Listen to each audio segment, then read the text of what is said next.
Hi everyone, exam medicine channel में आप सभी का स्वागत है। हम बात कर रहे हैं Allahabad university non teaching post 2024। यदि आपने ग्रुप ए बी सी किसी भी पोस्ट के लिए अप्लाई किया है तो ये वीडियो आपके लिए यूज़फुल होगी। ये वीडियो शुरू करूं उससे पहले आप लोग एक जानकारी जान लीजिए। वो ये है कि आप सभी लोगों ने ये क्वेरी करी थी कई बारी कि क्या प्रीवियस ईयर में यूनिवर्सिटी एक्ट 2005 रखा गया था, तो क्या इस बार 2024 के भी सिलेबस में है या नहीं। तो सबसे पहले ये जान लीजिए कि इस बार के सिलेबस में इसको मेंशन नहीं किया गया है, लेकिन मैंने एक शॉर्ट वीडियो के तौर पर आपको ये वीडियो दे रही हूँ ताकि जो उसकी इम्पोर्टेंट चीज़ें हैं आप सबको पता चल जाए। अगर आपके रिटन एग्ज़ाम कंडक्ट हो रहे हैं तो भी आपके लिए इम्पॉर्टेंट है, नहीं हो रहे हैं तो भी इम्पॉर्टेंट है। क्यों ऐसा है? क्योंकि हम इलाहाबाद यूनिवर्सिटी का जो एक्ट 2005 है, जब उसको पढ़ते हैं तो हमें उसमें इलाहाबाद में यूनिवर्सिटी में क्या क्या चीज़ें हैं उसके विषय में जानकारी हो जाती है। तो आपकी जानकारी के लिए भी अच्छा है, क्योंकि अगर आप उस डिपार्टमेंट में जा रहे हैं तो बेहतर होगा आपके लिए। बाकी यदि आप एमटीएस के कैंडिडेट हैं, ग्रुप बी की किसी भी पोस्ट के लिए अप्लाई किया हो, ग्रुप ए के पद पर हो, आप सभी के लिए यूज़फुल है ये वीडियो।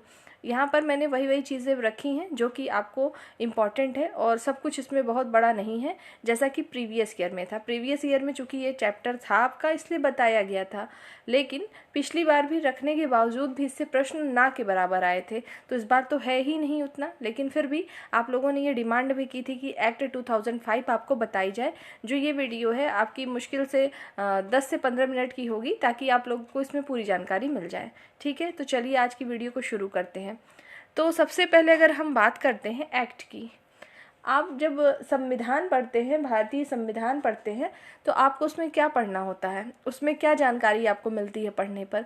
आपको कई तरीके की उसमें धाराएं दिखती हैं, आर्टिकल्स दिखाई देते हैं, मतलब अनुच्छेद रहते हैं, अनुसूचियां हैं, भाग हैं, जिस हर अनुसूची हर भाग में अलग अलग चीज़ें बताई गई हैं।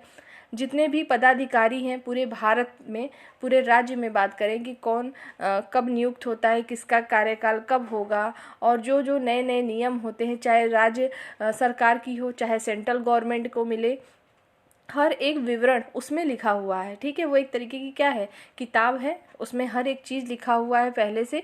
उसी के आधार पर एक नियम कानून है जिसके तहत हर कुछ चलता है, और उसमें संशोधन किए जाते हैं समय समय पर संसद के द्वारा। वो तो रहा हमारा क्या, भारतीय संविधान, जो कि आप सब जानते हैं। तो जो यूनिवर्सिटी एक्ट है, इस एक्ट में भी कुछ धाराएं रखी गई हैं। जैसे आपके यूनिवर्सिटी में भी तो कई पद होते हैं, जैसे आपके जो है कुलपति होते हैं, कुल सचिव होते हैं, वित्त सचिव होते हैं, अलग अलग।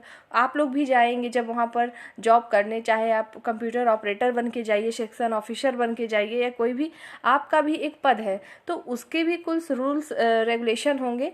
आप जब वहाँ ज्वाइन करते हो तो कितने टाइम तक आप वहाँ रहते हैं, आपके वेतन क्या मिलेंगे, आपको क्या क्या कार्य करने होते हैं, ये सब डिसाइड करने के लिए आपके ऊपर एक अथॉरिटी होती है, उसके मेंबर्स होते हैं। तो यही सारी चीज़ें हमारे यूनिवर्सिटी एक्ट 2005 में लिखी गई हैं, और मैंने यहाँ पर सिर्फ वही धाराएं या वही पॉइंट मेंशन किया है जो आपको जानने भी चाहिए, और अगर एग्ज़ाम में आएगा तो आप कर लेंगे। ये करंट से भी रिलेट करेगा, क्योंकि वर्तमान में जैसे कुल सचिव, कुलपति जो भी हैं इंपॉर्टेंट चीज़ें, उसको भी मैंने यहाँ लिख रखा है कि इस समय कौन है, क्या चीज़ें हैं, उसको आइए समझते हैं। तो आइए सबसे पहले यहाँ पर देखेंगे यूनिवर्सिटी एक्ट। एयू का मतलब है इलाहाबाद यूनिवर्सिटी। इलाहाबाद यूनिवर्सिटी में एक्ट जो 2005 है, उसमें टोटल धाराओं की बात करें, कुल धारा कितनी है तो 46 है। इसमें अनुसूची भी है, अनुसूची कितनी है तो उसमें 42 अनुसूची है, मतलब 46 कुल धारा है, 42 इसमें अनुसूची है। तो जैसे कोई एक्ट, जैसे आप पढ़ते हैं भारतीय संविधान, तो उसको अंगीकार किया गया, पहले वो बनाया गया, ठीक है, उसके बाद जाके वो पास हुआ था, ऐसा हुआ था, फिर लागू होने की तिथि अलग थी। तो ठीक उसी प्रकार से जो 2005 का एक्ट है, यूनिवर्सिटी एक्ट, ये 23 जून 2005 को पास हो गया था। उसके बाद लागू कब से हुआ तो 14 जुलाई 2005। आपको कहीं कहीं 11 जुलाई भी देखने को मिल सकता है। अगर ऑप्शन में 14 जुलाई है तो यही राइट होगा, ना होने की स्थिति में 11 जुलाई सही होगा। ठीक, तो ये रहा एक्ट कब पास हुआ, कितने अनुच्छेद हैं, कितने मतलब वही धाराएं हैं, और कितनी जो है अनुसूचियां हैं, इसके बारे में सामान्य जानकारी थी। आइए अब हम एक एक करके जो इम्पोर्टेंट चीज़ें हैं उसको देख लेते हैं। ठीक है, तो देखिए, जो यहाँ पे मैंने मेंशन किया है धारा 1, नीचे बढ़ते जाएंगे तो 2, 3, 7, 10, ये जो 7, 10, 12 ये लिखा है, ये सभी धारा रहेगी, मैंने यहाँ लिखा नहीं है, आप जान लेंगे कि धारा 10 है, धारा 11 है, ये चीज़ है यहाँ पर। ठीक, तो एक एक करके चलिए देख लीजिए कि क्या क्या इंपॉर्टेंट है। सबसे पहला हमारा धारा 1। धारा 1 में बताया गया है संक्षिप्त नाम और प्रारंभ, मतलब जैसे भारतीय संविधान शुरू हुआ तो उसमें शुरुआत में इस पर प्रस्तावना है कि क्या क्या चीज़ें हैं, जो उसका कल जो है पूरे बारे में बताया गया है भारतीय संविधान के विषय में। तो उसी तरीके से जो धारा 1 है एक्ट में 2005 के, उसमें संक्षिप्त नाम और प्रारंभ कैसे हुआ यूनिवर्सिटी का, कैसे क्या चीज़ें बनी, वो चीज़ बताई गई है। धारा 2 में क्या है, तो इलाहाबाद यूनिवर्सिटी को राष्ट्रीय महत्व के संस्था के रूप में इसकी घोषणा की गई थी। ऐसा तो है नहीं कि जब यूनिवर्सिटी बनी तो तभी से ये सेंट्रल यूनिवर्सिटी है, ठीक है, ये बाद में बनी है। तो इस सब के विषय में किसमें चर्चा की गई है, तो धारा 2 में है। अगर किसी को बहुत इच्छा होगी पूरा पढ़ने की तो आप नेट से डाउनलोड करिएगा यूनिवर्सिटी एक्ट, आपको कई पेज खुल के आ जाएंगे, वो PDF आपको मिल जाएगी। अगर आप लोग पढ़ना चाहेंगे तो आप कमेंट सेक्शन में बता देंगे, मैं डाउनलोड करने के बाद आपको टेलीग्राम पे खुद ही शेयर कर दूंगी, पर उसका कोई मतलब नहीं है, आपकी परीक्षा की दृष्टि से जानकारी चाहिए तो पढ़ सकते हैं। आगे देखते हैं, धारा 3 में इसकी परिभाषाएं बताई गई हैं, और धारा 7 में इलाहाबाद यूनिवर्सिटी की शक्ति का मतलब यहाँ पे क्या है, जैसे आप देखते होंगे ना कि सबको पावर मिलता है, कोई संस्था है तो उसका अपना पावर होता है, वो क्या क्या काम कर सकती है कुछ भी। तो इलाहाबाद यूनिवर्सिटी में क्या चीज़ें कैसे हैं, तो उसके बारे में बताई गया है धारा 7 में। कुछ अब धाराएं जो स्टार्ट हो रही हैं वो बहुत ही इंपॉर्टेंट होंगी आपके लिए। आइए एक एक करके देखते चलिए। देखिए सबसे पहले हमारी है धारा 10। धारा 10 में बताया गया है कि जो हमारी यूनिवर्सिटी है वहाँ पे क्या होंगे, कुलाध्यक्ष होंगे। कुलाध्यक्ष कौन होता है, तो राष्ट्रपति जी जो होंगे वर्तमान समय में वही आपके कुलाध्यक्ष होंगे। यूनिवर्सिटी तो बदलेगी नहीं, वो तो वही रहेगी, लेकिन जब राष्ट्रपति बदलेंगे तो उसके कुलाध्यक्ष भी बदल जाएंगे। तो और इसको इंग्लिश में जो कुलाध्यक्ष होते हैं उसको विजिटर कहते हैं। पूछा जाए अगर आपके एग्जाम में कि वर्तमान समय में जो है विजिटर कौन है, आपको कुलाध्यक्ष ना देके तो आप क्या बताएंगे, इस समय हमारे राष्ट्रपति कौन है, तो द्रौपदी मुर्मू जी हैं, तो वही आपके जो है कुलाध्यक्ष होंगी इलाहाबाद यूनिवर्सिटी की। जितनी भी यूनिवर्सिटियां हैं सभी की यही होंगी, चूंकि हम तैयारी कर रहे हैं अपने इलाहाबाद यूनिवर्सिटी की, तो आप इसको यही बताएंगे। ठीक, अगले प्रश्न पे आइए। अगला है हमारा धारा 11। धारा 11 में क्या बताया गया है, तो मुख्य जो है कुलाधि सचिव के बारे में। तो मुख्य कुलाधि सचिव किसको कहेंगे, तो वो राज्यपाल जो होंगे वर्तमान समय के, वही होते हैं मुख्य कुलाध्यक्ष सचिव। इनको कहते हैं चीफ रिएक्टर। आपके एग्जाम में चीफ रिएक्टर पूछ सकता है वर्तमान समय में इलाहाबाद यूनिवर्सिटी का कौन है। तो इस समय आपकी राज्यपाल कौन है उत्तर प्रदेश की, तो आनंदीबेन पटेल जी हैं, तो वही होंगी यहाँ की भी। ठीक है, अगला देखते हैं। इलाहाबाद यूनिवर्सिटी के जो है अधिकारी जितने भी होंगे उनके बारे में धारा 12 में बताया गया है। आप भी किसी अधिकारी रैंक पे अगर पोस्टिंग होती है, इसमें टीचिंग और नॉन टीचिंग दोनों के पद आते रहते हैं, तो उसके अकॉर्डिंग अगर आप जाते हैं तो इलाहाबाद यूनिवर्सिटी में कुल जो है 7 टाइप के पूरे अधिकारी हैं, और कुछ अन्य अधिकारी भी शामिल होते हैं। ठीक, अब धारा जो है 13 में क्या बताया गया है, तो कुलाधिपति को बताया गया। कुलाधिपति को हम चांसलर कहते हैं। तो इस समय प्रेजेंट टाइम में चांसलर की बात करें तो आशीष कुमार चौहान जी हैं। अगर आपका जब एग्ज़ाम होगा चेंज होंगे तो इसको आप देख लेंगे वेबसाइट पर, या तो मैं बता ही दूंगी। ठीक है, उसके बाद बात करते हैं कुलपति कौन है इस समय, जिसको वाइस चांसलर कहेंगे, तो प्रोफेसर संगीता श्रीवास्तव जी हैं। आप अक्सर न्यूज़पेपर पढ़ते होंगे तो इनको देखते भी होंगे। इनका अगर आप इलाहाबाद यूनिवर्सिटी के मेन ऑफिशियल पेज को खोलते हैं जब फ्रंट पेज, तो वहाँ पर इनकी इमेज, सभी की इमेज दिखाई देती है, इनकी भी दिखाई देती है। अगला देखेंगे जो है धारा 15 में क्या बताया गया, तो प्रति कुलपति, जिसको प्रो वाइस चांसलर कहेंगे। ठीक, अब मैंने यहाँ नाम क्यों नहीं मेंशन किया, क्योंकि देखिए अभी ये फिक्स नहीं है, कुछ चेंज होता रहता है, तो लेकिन मेन जो लोग थे उनका मैंने नाम लिख दिया, उतना याद कर लीजिएगा, काफ़ी होगा आपके लिए। अगला देखते हैं धारा 16 में संकायों के संकाया अध्यक्ष, मतलब डीन ऑफ फैकल्टीज़।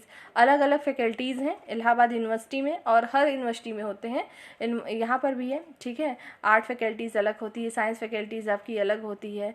तो जो फैकल्टीज़ अलग अलग होती हैं तो उसके भी एक क्या होते हैं, अध्यक्ष होंगे, जिसको डीन के नाम से भी जानते हैं। तो डीन ऑफ फैकल्टीज़ जो है धारा 16 में बताया गया है। उसके बाद है धारा 17, उसमें कुल सचिव को बताया गया है। धारा 18 वित्त अधिकारी को बताया गया है। फिर उसके बाद है धारा 22, उसमें कार्य परिषद को बताया गया है। धारा 24 में वित्त समिति को बताया गया है। धारा 31 में वार्षिक रिपोर्ट को बताया गया है। और धारा 32 में लेखा और लेखा परीक्षा के बारे में बताया गया है और धारा 37 में भविष्य निधि एवं पेंशन के विषय में बताया गया है। मैंने बताया कि आपको इसमें टोटल 46 धाराएं हैं, लेकिन आपको सबको जानना नहीं है। धाराएं याद ना रहे तो भी चलेगा अभी के एग्ज़ाम के पर्पज़ से, लेकिन इतना अगर आप जान लेंगे तो आपके लिए ही अच्छा होगा। दूसरी बात करें, जो मैंने यहाँ कुछ चीज़ें बताई इनके बारे में जान लीजिए, आपको जानना भी चाहिए। जैसे मान लीजिए आपकी जॉब मिल गई, फिर आपको जो है क्या पेंशन मिलेगी, क्या चीज़ें होंगी, कितनी सैलरी मिलेगी, ये सब भविष्य निधि में से मतलब उसका एक बताया गया है जो है वहाँ से कमीशन टाइप का, फिर वहाँ से सब कुछ क्लियर होता है। अगला देखेंगे, इसी में बात करें तो वार्षिक रिपोर्ट। वार्षिक रिपोर्ट क्या होती है, जैसे आप बजट सुनते होंगे ना, यूपी का बजट अलग, मतलब स्टेट गवर्नमेंट का जैसे अलग से आता है और फिर उसके बाद सेंट्रल गवर्नमेंट अलग बजट प्रस्तुत करती है, तो यहाँ पर भी वार्षिक रिपोर्ट बनाए जाते हैं बजट से रिलेटेड, ताकि यूनिवर्सिटी में जितने खर्चे हो रहे हैं जो भी उसके, ऐसा तो है नहीं, इसके अपने एफिलिएटेड कॉलेज भी होते हैं, वहाँ पे क्या खर्चा हो रहा है, क्या नहीं हो रहा है, कितना हो सकता है वार्षिक बजट, उसका लेखा जोखा इसी में दिया जाता है। उसके बाद बात करें वित्तीय समिति का मतलब यहाँ पे क्या है, तो जो भी वेतन भत्ते जिसको जो भी दिया जाता है, ये वित्तीय समिति एक कमेटी गठित है उसमें होती है और जो है वित्त अधिकारी इसी में होते हैं। कार्य परिषद, जो भी इलाहाबाद यूनिवर्सिटी में जो भी कार्य होते हैं आपके एग्जामिनेशन से रिलेटेड, कब क्या कैसे होगा, ये सभी चीज़ें जो है, तो ये सारी चीज़ें जो है कार्य परिषद के अंदर जो मेंबर्स होते हैं वही सब लोग डिसाइड करते हैं। तो इस तरीके से मैंने अभी आपको जो चीज़ें बताई आपके लिए इम्पॉर्टेंट होंगी, आप इसको देख लीजिएगा। इसकी ये जो PDF आप एक पेज की है, इसको मैं टेलीग्राम पे शेयर कर दूँगी, इसको देख लेंगे।